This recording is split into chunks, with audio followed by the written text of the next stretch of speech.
Welcome to Vyas IAS. So today is your day 26 of mission UPSC 2027. अब मैंने आपको सुबह टारगेट दिया था जिसमें आपको चैप्टर नंबर 8 पढ़ना था, a short in the market. ठीक है. सो इस चैप्टर में क्या क्या चीज़ें काम की है वो हम थोड़ा देख लेते हैं. पहली चीज़ है हमारा तमिलनाडु में एक फेमस क्लॉथ मार्केट है, एक बाई वीकली क्लॉथ मार्केट है जिसका नाम है इरोड. इरोड एक जगह है जहाँ पे एक फेमस क्लॉथ मार्केट है जो कि वर्ल्ड की लार्जेस्ट क्लॉथ मार्केट जिसको हम कहते हैं इरोड. ठीक है.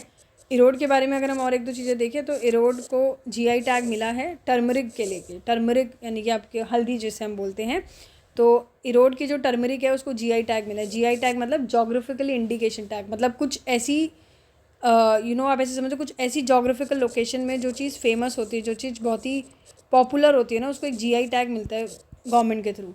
तो इसको जीआई टैग मिला है इरोड टर्मरिक को. ठीक है. तो क्योंकि हम इरोड के बारे में देख रहे थे तो हमने एक एक्स्ट्रा फैक्ट देख लिया है. अब रही बात इसकी कि जीआई टैग क्या है, हम वो डिटेल में बहुत अच्छे से पढ़ेंगे, बट अभी के लिए आप ऐसे समझ लीजिए वो उस एरिया में, उस पर्टिकुलर जोग्राफिकल एरिया में वो चीज़ फेमस है, तो इसलिए उसको जीआई टैग मिला है. ठीक है. पुटिंग आउट सिस्टम क्या है? पुटिंग आउट सिस्टम के बारे में एक पूरी आपकी एक प्रोलीप सीरीज आएगी पुटिंग आउट सिस्टम को समझने के लिए. पुटिंग आउट सिस्टम अब अभी के लिए ऐसे समझ लीजिए, पुटिंग आउट सिस्टम होता है जिसमें मर्चेंट क्या कर रहे हैं कि गुड्स वगैरह बनवाने के लिए घर में जो लोग हैं, जैसे विमेन हो गई, उनके घर में नहीं, किसी भी लोगों को एम्प्लॉय करके चीप रेट पे, सस्ते रेट पे रखवाते हैं. जैसे विमेंस वगैरह हो गई जो घर से काम करें और वो काम करा के फिर वो काम उनसे लेके उसको मार्केट में हाई प्राइस पे बेचना. तो putting out system where the merchant supplies the raw material बदले में दे रहा है और उसके बदले में फिनिश प्रोडक्ट गुड्स ले रहा है जिन लोगों से वो बनवा रहा है. इंडिया में ये किस तरीके से फेमस है? वीविंग इंडस्ट्री के अंदर काफ़ी ज़्यादा फेमस है. ठीक है. एक हमारा तमिलनाडु गवर्नमेंट में दे रखा था कि उन्होंने एक फ्री स्कूल यूनिफॉर्म प्रोग्राम निकाला इन द स्टेट, जिसमें वो फ्री स्कूल यूनिफॉर्म प्रोवाइड करते हैं. The government procures the cloth for the programme from the powerloom weavers cooperative. ठीक है. कहाँ से बनता है? From the powerloom weaver cooperative. तो ये एक अच्छा एग्जाम्पल की तरह हम इसको बाद में यूज़ कर सकते हैं. तो पता होना चाहिए कि तमिलनाडु के अंदर एक इनिशिएटिव चलता है जिसमें वो फ्री स्कूल यूनिफॉर्म देते हैं. ठीक है.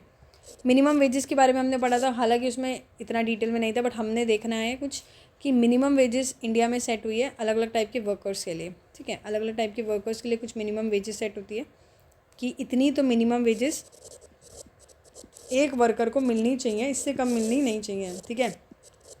ये हमारा मिनिमम वेजेस एक्ट बोलता है. ठीक है. जैसे कि अनस्किल्ड, ये एवरेज है, ऑल ओवर इंडिया का है, स्टेट वाइज डिफ़र कर सकता है. ठीक है. अगर हम दिल्ली की बात करें तो आपको इसमें ज़्यादा ही मिलेगा. अनस्किल्ड वर्कर का भी आपको शायद 16,000 17,000 के आसपास दिखेगा. तो हमें ये डेटा याद नहीं रखना है, बस पता होना चाहिए कि अच्छा मिनिमम वेज रेट सेट होती है इंडिया में और ये एवरेज दे रखा है कि अनस्किल्ड वर्कर को कम से कम इतना महीने का मिलना चाहिए 13,821, सेमी स्किल्ड में 14,979, स्किल्ड में 16,200 लाइक 254 एंड हाई स्किल्ड में 17,656 पर मंथ. तो इस तरीके की मिनिमम वेज रेट सेट है, इतनी तो मिलनी चाहिए, इसके ऊपर मिल सकती है. ठीक है. एक तरफ हमने देखा कि मार्केट अपॉर्चुनिटीज़ दे रही है लोगों को कि वो काम करे और चीज़ें बेच सके. ठीक है. So that they can grow और प्रोड्यूस. बट दूसरी तरफ हम ये देख रहे हैं कि ज़्यादातर जो है रिच लोग और पावरफुल लोग जो है वही मार्केट को पूरा कैप्चर कर रहे हैं, वही लोग पूरा मार्केट को मतलब कैप्चर कर रखे हैं, पूरा मार्केट पैसा उनके पास ही आ रहा है. ठीक है. पुअर तो एक्सप्लॉइट हो रहे हैं, पुअर को सिर्फ वो यूज़ कर रहे हैं, पुअर को डिपेंड करना पड़ रहा है रिच पे, and the powerful for various thing and powerful बहुत सारी चीज़ों के लिए रिच को, पुअर को डिपेंड होना पड़ रहा है रिच पे. They have to depend for loans लेने के लिए पुअर को डिपेंड होना पड़ता है रिच पे, रॉ मटेरियल्स के लिए, इवन मार्केटिंग करने के लिए, and even also for employment. ठीक है. So because of this dependence poor are exploited in this market. ठीक है. SDG गोल 8 के बारे में हमने पढ़ा था, decent work and economic growth. I hope आपको सारे के सारे SDG गोल्स याद होंगे, 17 के 17, जिसमें हमने पढ़ा था सेव ग्रीन प्लानट. ठीक है. और एक JG आगे हमने पढ़ा था. गिनिंग मिल क्या होता है? गिनिंग मिल होती है एक वो फैक्ट्री जहाँ पे सीड्स को रिमूव किया जाता है फ्रॉम दी कॉटन बॉल्स और ये कॉटन को प्रेस किया जाता है into bales to be sent for spinning into thread. इतना काम का नहीं है, बस पता होना चाहिए टर्मिनोलॉजी. गिनिंग मिल अगर कुछ ऐसे ही अपन को पता होना चाहिए कि गिनिंग मिल कॉटन से रिलेटेड कुछ एक मिल है. ठीक है. तो यही चीज़ें इसमें काम की थी, ज़्यादा चीज़ें काम की नहीं थी. इसी के साथ हम कल मिलेंगे पुटिंग आउट सिस्टम की एक पूरी प्रोलीप सीरीज़ के साथ, और लास्ट चैप्टर हमारा जो चैप्टर बचता है चैप्टर नंबर 9 क्लास 7 की बुक का. ऑल्सो हो सकता है कि बच्चों के पास, आप लोगों के पास जो बुक्स हो उसमें चैप्टर नंबर 9 नहीं गिवन हो. ठीक है. स्ट्रगल्स फॉर इक्वालिटी करके होगा, वो डिलीट हो चुका है.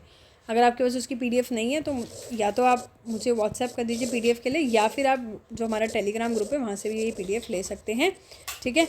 और फिर मिलते हैं हम कल मॉर्निंग में नेक्स्ट टारगेट के साथ। So good night, take care.